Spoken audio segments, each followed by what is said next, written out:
Bonjour et bienvenue à ce dernier épisode du Devoir des Anneaux, le condensé olympique préparé par l'équipe du Devoir chaque midi depuis le début des Jeux olympiques. Ici Valérie Duhem avec Carl Rétino-Parazelli. Salut! Allô? Aujourd'hui au menu, les infrastructures olympiques après les Jeux, les exclus du podium les plus gagnants et les prochains Jeux d'hiver, pas d'hiver.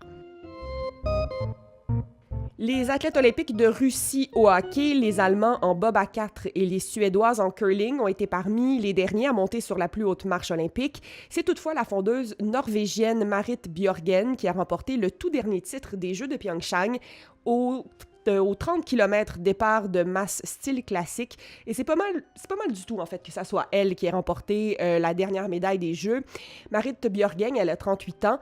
Elle a gagné 5 médailles pendant les Jeux, dont 2 d'or, ce qui fait d'elle non seulement l'athlète la plus médaillée des Jeux qui se terminent, mais aussi de l'histoire des Jeux olympiques d'hiver. Depuis Salt Lake City en 2002, elle est montée sur le podium 15 fois, dont 8 fois sur la plus haute marche. Seuls 2 athlètes, aux Jeux d'été chaque fois, ont une carrière plus prolifique, le nageur américain Michael Phelps, bien sûr, avec 28 podiums, dont 23 médailles d'or, et la gymnaste soviétique Larissa Latynina, avec 18 médailles, dont 9 d'or. Et quand on demande à Bjørgen, qu'est-ce que vous pensez de votre récolte? Est-ce que vous marquez l'histoire? Qu'est-ce que vous pensez de ça?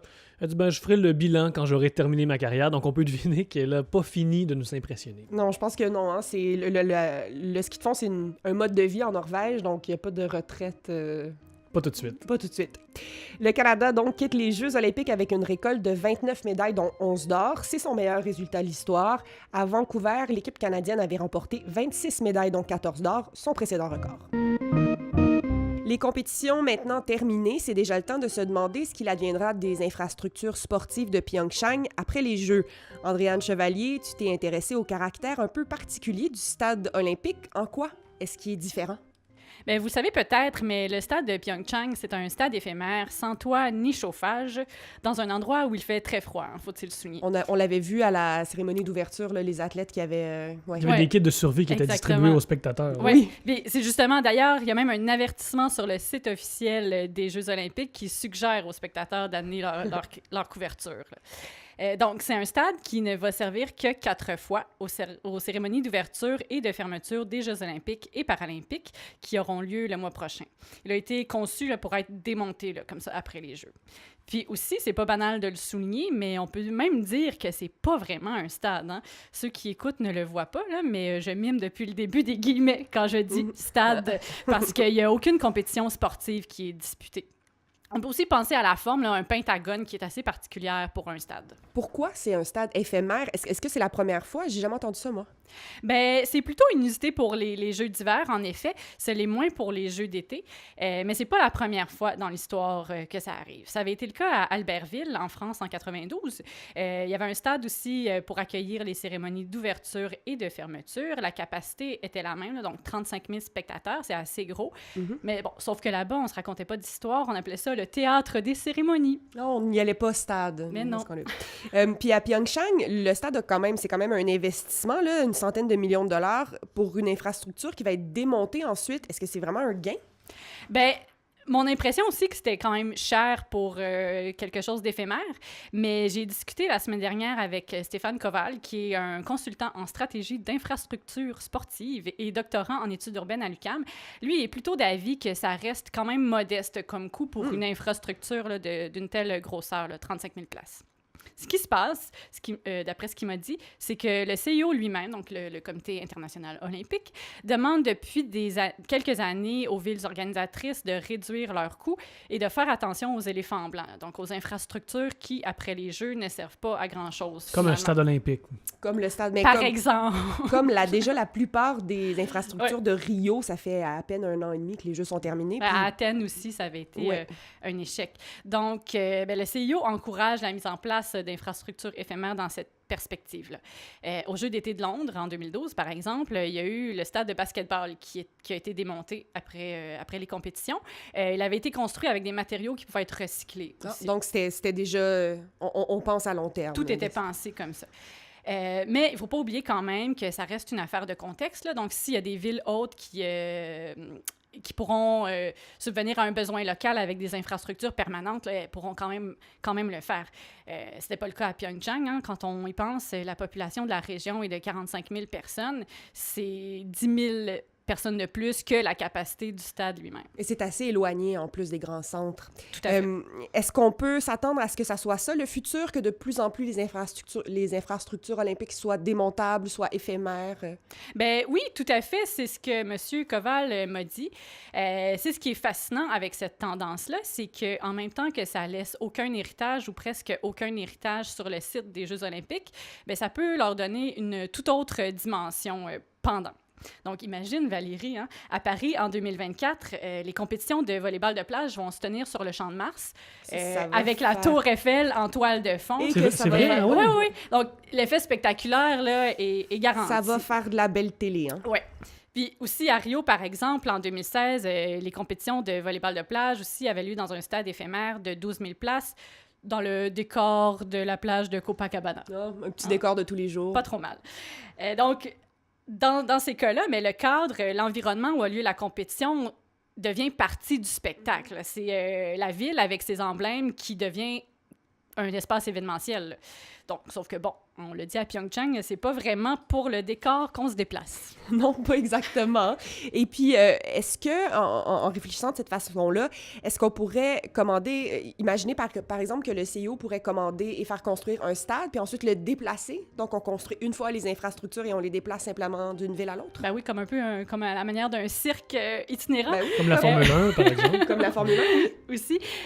Ça pourrait, mais c'est peu probable. Ce que Stéphane Koval me faisait remarquer à ce sujet-là, c'est que ça serait difficile de concevoir un tel équipement qui corresponde aux règles de sécurité puis d'évacuation là, qui sont différentes dans chacun des pays. C'est intéressant quand même, parce que c'est vrai que même si on essaie d'innover dans la forme des infrastructures, ben, il y a des réglementations locales qu'il faut respecter, on n'a pas le choix. Tout à fait. Merci beaucoup, Andréane, très Ça fait intéressant. plaisir. Sa nomination a fait jaser lorsqu'elle a été annoncée, mais notre personnalité du jour amorce la dernière ligne droite avant son grand moment. Il s'agit de Pékin, qui accueillera les prochains Jeux d'hiver en 2022. Gros défi pour Pékin, qui deviendra la première ville à avoir présenté les Jeux d'hiver et d'été. Les Jeux d'été ont eu lieu en 2008. Plusieurs des infrastructures des Jeux d'été seront d'ailleurs réutilisées pour ceux d'hiver. Ça, c'est une capacité qui a vraiment plu au Comité international olympique qui souhaite, on vous l'a déjà dit, réduire les coûts pour les pays organisateurs et limiter la construction d'installations qui risquent de ne pas être utilisées quand la flamme olympique s'éteint. Le slogan du comité organisateur, c'est « Rendez-vous joyeux sur la glace et la neige pure ». Ça, c'est une traduction libre d'une traduction libre en anglais. Oui. Ce qui peut sembler étrange, étant donné que les précipitations moyennes de neige à Pékin sont de quelques centimètres par année, pas parce que la température descend rarement en bas de zéro, la moyenne est de -2 en février, mais surtout parce que l'hiver est la saison sèche. Il n'y a donc pas de précipitations du tout. Donc la neige pure sera sans doute de la neige artificielle, finalement. On dit de la neige purement fabriquée. Ça devient de plus en plus la norme aux Jeux olympiques d'hiver. À Pyeongchang, l'organisation a dépensé 6 millions de dollars en machines à neige. Il ne s'agit plus donc d'avoir assez de neige, mais assez d'eau pour pouvoir en fabriquer. Les sports de neige se tiendront d'ailleurs à plus de 200 km au nord de Pékin, ce qui pourrait coûter cher à l'environnement, bien sûr, parce que des parties de montagne rarement enneigées seront recouvertes pendant près d'un mois. Ces montagnes sont à proximité d'une réserve faunique protégée. Ça a beaucoup inquiété les observateurs. Pour les rassurer, Pékin a augmenté la zone protégée, en fait, de près du tiers. La Chine a proposé un budget de 4 milliards de dollars, soit 1/10 de celui des Jeux d'été de 2008. Traditionnellement, toutefois, le budget annoncé est toujours dépassé de plusieurs millions, même milliards de dollars dans certains cas. De plus, ce chiffre ne compte pas les investissements annoncés pour faire de la Chine une puissance en sport d'hiver. Est-ce que vous avez vu beaucoup de représentants de la Chine à la montagne? Peu, hein? Très peu.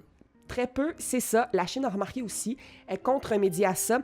Le premier objectif, c'est que 300 millions de Chinois apprennent à skier d'ici 2022. Dans l'eau, le gouvernement compte trouver la future Lindsey Vonn ou le prochain Marcel Hirscher. À Pyeongchang, la Chine a présenté 80 athlètes et remporté 9 médailles, dont une d'or seulement en patinage courte piste. La ville hôte des Jeux suivants, ceux de 2026, n'a pas encore été nommée. Elle devrait l'être à l'automne 2019. On sait déjà que Calgary va poser sa candidature, comme Stockholm en Suède, Sapporo au Japon et Sion en Suisse. Carl, c'est pas tous les champions qui repartent de Pyeongchang avec une médaille au cou. Tu as compilé pour nous le podium des exclus du podium. Oui, parce que là, on sait qu'on va, dans les prochains jours, se targuer d'avoir battu notre record de 26 médailles canadiennes à Vancouver en 2010. Cette année, donc, 29 médailles. Et on a souvent tendance à oublier les performances des athlètes qui, eux, ne gagnent pas de médailles. Mais plusieurs de ces athlètes-là mériteraient quand même une médaille, un podium, ou à tout le moins une reconnaissance plus générale. Un certificat là, de participation, quelque chose. Voilà, donc on va distribuer ça aujourd'hui. Je vous propose donc mon podium des Canadiens non médaillés des Jeux de Pyeongchang. Sur la troisième marche de notre podium des non médaillés, il y a d'abord le skieur acrobatique Marc-Antoine Gagnon. Ça, c'était au début des Jeux de Pyeongchang, lorsque le ski de boss était en action. Il a terminé en 4e position donc à cette épreuve des bosses. Exclu du podium lorsque le dernier skieur s'était lancé, c'était le japonais Daichi Hara, qui lui a pris la 3e place, donc poussant Marc-Antoine Gagnon hors du podium. Et ce qui est crève-cœur dans son cas, c'est que c'est la 2e fois de suite qu'il termine 4e à des Jeux olympiques. Le même scénario s'était produit à Sochi il y a 4 ans. Et il faut souligner quand même que Marc-Antoine Gagnon, les 2 fois, donc à Sochi et à Pyeongchang, a réalisé parmi ses meilleures performances en carrière. Cette année, c'est assurément sa meilleure performance de la saison, cette 4e place.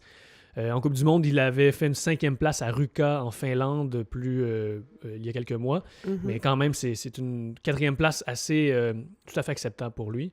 On l'a vu ensuite à la montagne pendant les autres épreuves de ski acrobatique être un partisan de ses coéquipiers assez enthousiaste. Ça, Oui. ça vaut un petit plus à Ça son... vaut un petit plus, on lui donne ça aussi. Donc, ce qui est crève-cœur aussi, c'est qu'il a déjà dit, bon, avec ce résultat-là, qu'il en sera sans doute à ses derniers Jeux olympiques. C'est pas encore 100% certain, mais à 26 ans, il dit qu'il veut surtout se concentrer sur ses études. Donc, un beau parcours olympique malgré tout pour Marc-Antoine Gagnon. Sur la 2e marche de notre podium des non-médaillés, un autre skieur acrobatique, cette fois en saut, c'est Olivier Rochon. Lui a terminé 5e de l'épreuve des sauts. Et on sait qu'il aurait beaucoup aimé monter sur le podium. Il est malgré tout satisfait de l'épreuve qu'il a disputée. Il faut saluer son audace parce que lors de la finale, on sait qu'à mesure que la finale avance, le nombre de skieurs diminue. Il ne restait que 6 skieurs à la fin. Et il aurait pu réaliser un saut, disons, plus conservateur pour grimper sur une des 3 marches du podium. Mais il l'a dit lui-même, il a plutôt décidé d'y aller le tout pour le tout, de viser l'or en réalisant un saut plus difficile qu'il réussit habituellement à l'entraînement, ou qu'il a déjà réussi à tout le moins. Et tout allait bien jusqu'à l'atterrissage, mais là, à l'atterrissage, son dos a heurté la piste et évidemment, c'est coûteux en termes de points. Mais pour les spectateurs comme nous, c'était vraiment impressionnant. Par exemple, il nous a fait un petit cadeau, en fait, probablement au départ de son podium. Oui, et puis c'est surtout intéressant de l'écouter après et de voir à quel point il visait pas autre chose que l'or. Il se disait, pourquoi être ici à ces Jeux olympiques pour viser simplement une médaille? Moi, je veux gagner, je veux miser le tout pour le tout. C'est ce qu'il a fait. Donc, son histoire aussi est intéressante. Olivier Rochon, il a raté les Jeux de Vancouver en 2010 de peu pour sa qualification. À Sochi, il était qualifié, mais il s'est blessé gravement au genou quelques mois avant les Jeux. Donc là, à Pyeongchang, il disait qu'après 12 ans de préparation, il voudrait non seulement vivre l'expérience olympique, mais aussi viser un titre olympique. C'est ce qu'il a fait. Et donc, il compte maintenant se reprendre à Pékin en 2022. On l'attend. Et finalement, la première marche de notre podium des non-médaillés, c'est bien sûr Alex Harvey, qui, comme vous le savez sans doute, a terminé 4e hier de l'épreuve du 50 km style classique. On sait à quel point Alex Harvey voulait sa médaille olympique, lui qui a déjà un palmarès bien garni en championnat du monde, en Coupe du monde également. Il a donc terminé 4e à quelques secondes seulement du podium. Imaginez sur 50 km, à quelques secondes, c'est quand même crève-cœur. C'est une fin de course déchirante. Oui, et on pourra parler longtemps des 2 Russes qui l'ont devancé, donc sur le podium. Et disons que Andrei Larkov, qui gagne le bronze, c'est une grande surprise. Mais si on se concentre d'abord sur Alex Harvey, il faut souligner sa fin de course. Pour ceux qui ne l'ont pas vu, c'était une bataille jusqu'à la toute fin entre lui et le grand Norvégien Martin Sundby. Les 2 gars donnent des poussées sans arrêt jusqu'à la toute fin. Les 2 tendent le pied pour gagner. Ils savent tous les 2 d'ailleurs que, bon, avec ces 2 Russes qui sont devant eux, Alex Harvey l'a dit en entrevue, sait-on jamais, peut-être un petit cadeau par la poste, même si c'est décevant de recevoir une médaille potentielle par la poste. Donc, Alex Harvey a confirmé que ce sont ses derniers Jeux olympiques. Il n'aura donc pas de médaille olympique, mais on lui décerne donc cette première place de notre podium des non-médaillés. Pour moi, c'est un des grands moments des Jeux, cette 4e place, même si ça n'a pas donné lieu à une médaille. La bataille pour la 4e place, c'est l'esprit olympique, selon moi. Oui, et on peut dire sans doute que des Norvégiens qui ont vu la course à la télé, parce que je suis certain qu'ils l'ont regardé, se sont dit « Wow, ce Alex Harvey, finalement, il est très, très bon. » Tout à fait. Merci, Carl. Merci. On lui avait laissé miroiter qu'elle pourrait peut-être défiler sous drapeau russe si elle se comportait bien pendant les Jeux, mais la délégation des athlètes olympiques de Russie n'a pas convaincu le Comité international olympique. Les 2 cas de dopage décelés pendant les Jeux, en curling et en bobsleigh, ont pesé lourd dans la balance. Mais pour bien comprendre, je vous propose d'aller lire l'article du New York Times sur la question.